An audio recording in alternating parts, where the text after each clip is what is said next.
Before you quit your job, you have to watch this video. How many minutes a day do you wonder about all these other things that actually have nothing to do with your work or your task at hand, your project, your assignment, all that? How many minutes a day? How many hours does that add up to a week? How many days does that add up to in a month or a couple months? This is a struggle for so many of us. And let me just tell you, I used to loathe going to work. I mean, like I couldn't freaking stand it. And if that's you now, or it was you, then definitely let me know in the comments. Real quick, my name's Rich Cardona. Welcome to the channel if this is your first time here. My job is to help you if you are between 35, 45, somewhere around there, and you are just discouraged and you are just like not happy with where your life is, whether it's in your personal life or your professional life. I'm just gonna help you shed light on the kind of awakening that can happen with some of these videos, and it's all from past experiences. I'm now 41. This happened to me when I was 38, and now my life has changed and it will never be the same, all for the better. I'm going to tell you a little bit about my routine when I used to work at Amazon and what it was like, okay, when I used to go to work. So bear with me, but look, I promise you there's going to be some similarities to what you're probably going through right now. And then I'm going to have to tell you about the regrets I have from the ultimate decision to just walk away. So number one, alarm goes off. And it would be just as freaking bright as it is right now. Take my sleep mask off, turn my white noise off, and I'd see that bottle of melatonin right next to my bed. Why? Because I was on a night shift. I was a salaried employee, and for whatever reason, when you're salaried, they could put things in the contract like schedule will vary depending on whatever. You can get moved around however many times you want. And this is not completely atypical, but it's not what I wanted at all, obviously. The only good part about working on night shift was there's no leadership there, because I freaking hated all my leadership. So I was like, this is great. There's only one idiot I have to deal with. So the first thing I would think about is like, that wasn't the best sleep I could get. I could hear, my wife and my infant daughter in the kitchen sometimes. Little things would wake me up, but whatever. So I'd get up and I had to make sure, even though I was really active at work, that I had time to go work out, or at least try and work out. This is when I was like really using fitness as like a coping mechanism, so to speak. So I'd get up. I wouldn't even really say hi to the family. I just wanted to make sure I got this stuff done. I'd put on my gear, and because we were in Austin, Texas, I was like, holy shit, it's hot. Doesn't matter what time of year it was. And I would go run. They weren't like pleasant runs. They were like, I have to do this run. And it was like, I have to kind of get this negative energy out. So I literally woke up in a negative state. And it was all because I didn't want to do what I was doing. I didn't like the environment. I didn't like the people. I didn't like anything. So I'd go run. I'd sweat like 2 pounds of sweat out of me. I'd get back to the house. And then I had like a home gym in the garage. So then I would work out. I would lift some weights. The next thing I do is like go say hi to my daughter for a few minutes. If she wasn't sleeping, if she was sleeping because she was an infant and she happened to be taking a nap, I wouldn't even get to see her. There was times I didn't even get to see her for 48 or 72 hours because our sleep schedules were misaligned. So then I would just say hi to my wife, whatever, and then I'd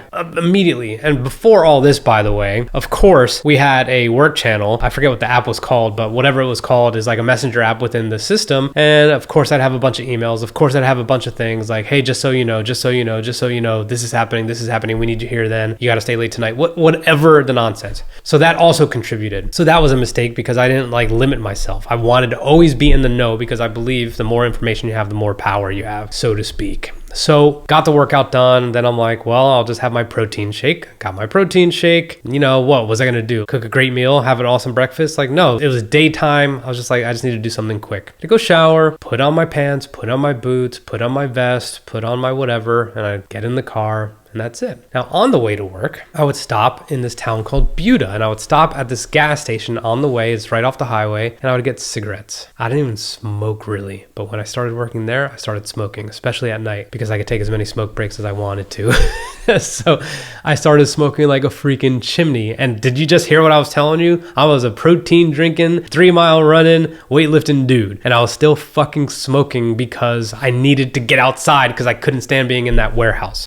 Get to work, and as soon as I walked in, it was just already chaotic, all right? This one shift's getting ready to finish, another shift's getting ready to whatever. I'd be walking in, some other people would be walking in, and I started backing my time off to when I would arrive to earlier and earlier because I didn't want to go before the kind of chaos was going to start. I wanted to go and just have a heads up of everything. I wanted to see everything. I wanted to talk to people. I just wanted to try and get ahead of all the fucking problems that were going to happen because there's always inevitable problems. So then I'd see some of my managers in, the cafeteria or whatever, and then we would talk. So literally we would start working just the minute we saw each other, okay? It wasn't like she had her time and I had my private time and no, let's not talk. Like, no, we would talk about work because we all wanted to do that, okay? This was just kind of the culture and whatever. Now, does that mean we have a good work ethic and we want to get ahead and we want to do a good job? Yeah, absolutely. But at the same time, it was just messy because we never got to a point where we were just kind of relaxing. And I don't want to say relaxing, but like I didn't have that time to just maybe mentally prepare myself for the shit show that was about to happen. So I'd be at work, we'd do our brief, and we'd be loud and we'd do our clappy bullshit stand up or whatever they call it.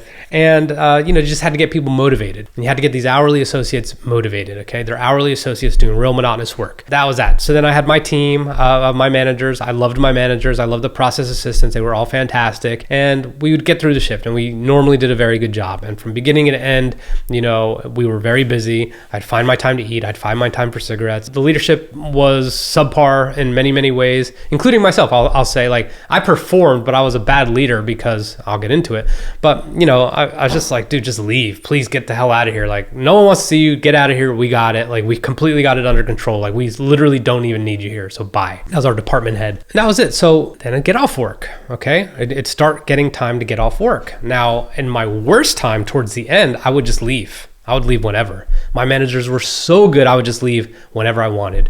And that was probably like a fireable offense. And I don't really care. And that should tell you something, that like I was willing to almost essentially get caught and get fired because that's how much I didn't care. That's how crazy it was. Towards the end, I would leave earlier whenever I want. But 9 times out of 10, I would be there till the end. We'd do our turnover. We'd be leaving and then the sun would be coming up. Of course, it still wasn't dark. Then I'd get home. Maybe my wife would be waking up. Who knows what? My dog would say hi to me. And then I'd get in bed. Then I would do that all over again. And what I noticed is on the way to work every time when I was actually driving, like I had like a death grip on the steering wheel. I'm like, this is how I drive. But I was driving like this.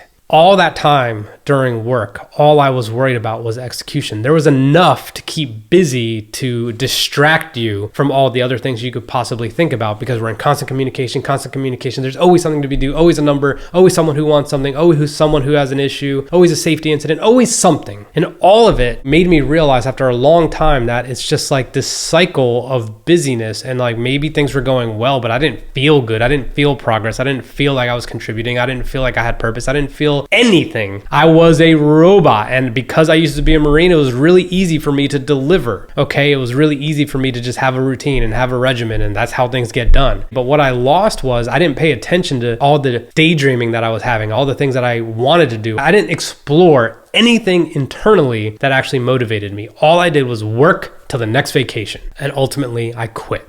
And I'm going to give you 3 reasons on, although that was an awful situation and I hated it and I could not get out of there fast enough, 3 reasons that I regret quitting. Number 1 is I didn't have an exit strategy. I didn't think about what I was going to do, how I was going to do it. And I put myself in this position, by the way. It got to a point where I could quit or potentially get fired. And I mean, like, that's exactly what I deserved because I just didn't give a shit. I mean, my character was so completely out of whack. It's fine. But I didn't do myself any favors by not strategizing, or having a backup plan. Now, everything has worked out unbelievably well and it's been super tough and it probably could have been less hard than it's been. But at the same time, I didn't know what I didn't know. I didn't know I was going to become an entrepreneur. I didn't know anything. All I knew is that I wanted out. So what I'm telling you is this. The number 1 thing I regret so far in terms of looking back and quitting is that I never looked at my finances and said, like, this is how much we need to live, or this is what I could do, or let me network so I could work over here. Let me lean on a mentor. Let me find a leader who I actually care about. I didn't do any of those things, okay? I really submerged it all and I let it just build up until it was a point where there was no choice. And you never want to be in that position. So here's what I could tell you. I would never advise you to just quit without a plan. I would also advise you not to think that you were going to have a fail-safe plan either. if you decide to take the time to plan.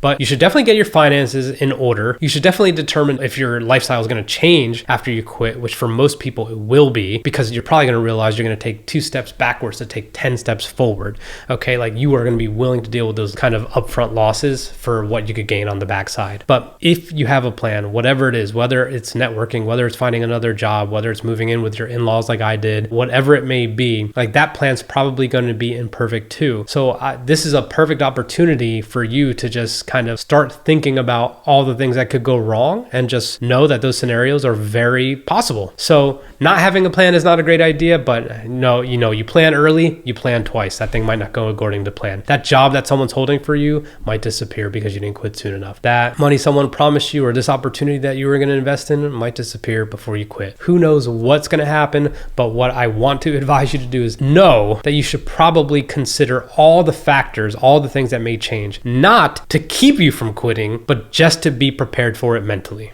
Number 2 is I actually didn't think about what I wanted to do. Now, this is a little bit different from having a plan. A plan is literally what's going to keep us afloat, how are my responsibilities going to stay intact, whether they're family responsibilities, whether it's financial responsibilities, whether it's literally just making sure you have money to eat, whatever it may be. Like that's kind of part of the planning. I didn't think about what I actually wanted to do. When you are in a job that you hate, sometimes it weighs down so much that you're not able to think of like, what is it that I could do for hours on end and forget to eat lunch? What is it that I could do for hours on end and forget to go to the bathroom? What is it that feels like play to me, but that actually it would be something that would be fun to do and get paid to do, or I could do as my own business? Is there a specific skill that I have that I can sell? Is there a certain knowledge that I have that I can sell? Is there a certain way that I could consult? Maybe I just want to coach soccer. Maybe I want to give guitar lessons. Maybe it could be something completely and drastically different than what you do now because you were just going with the normal workflow, which is you worked your way up and you kept doing that, okay? Or you went to college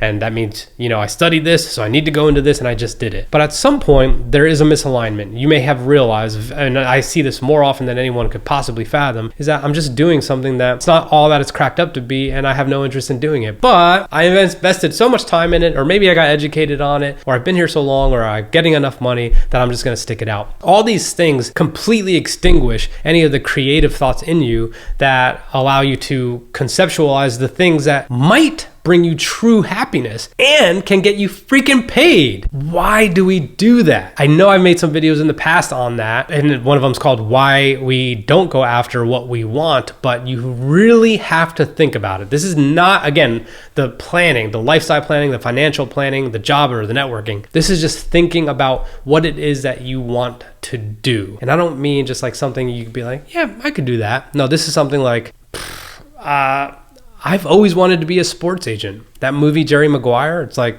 I want to live that. Then that's the kind of thing that will excite you. That's the type of thing that will ignite you also. And that's the thing where you could actually start really seeing the future and be like, okay, if I did X, Y, and Z, and all of a sudden it becomes possible. Okay, it doesn't feel like a leap of faith. It doesn't feel like you're walking off the plank if you quit this job, because your interest in that, your desire, your passion is actually going to carry you through. So I did not do that, and I regret it tremendously. I ended up like looking into photography and then videography, and then obviously now I'm a podcaster and we do video production, but I didn't know that. It was an accident, and I never allowed myself to have the time to think of what life would be like outside of that job and what it is that I would do, no matter how much I was getting paid or not paid or whatever, and that probably set me back a little bit as well. And number 3, the biggest regret is that I waited that long to quit. I waited so long. And you know what I used to tell myself? I used to call myself a coward in my head. I'd call myself a coward because I couldn't pull the trigger, because I had the golden handcuffs, because I had responsibilities, because I had a family, because I had a mortgage, because I had a car, because I had stock, because I had money for vacations to do what I wanted, when I got time off. None of that can replace when you are just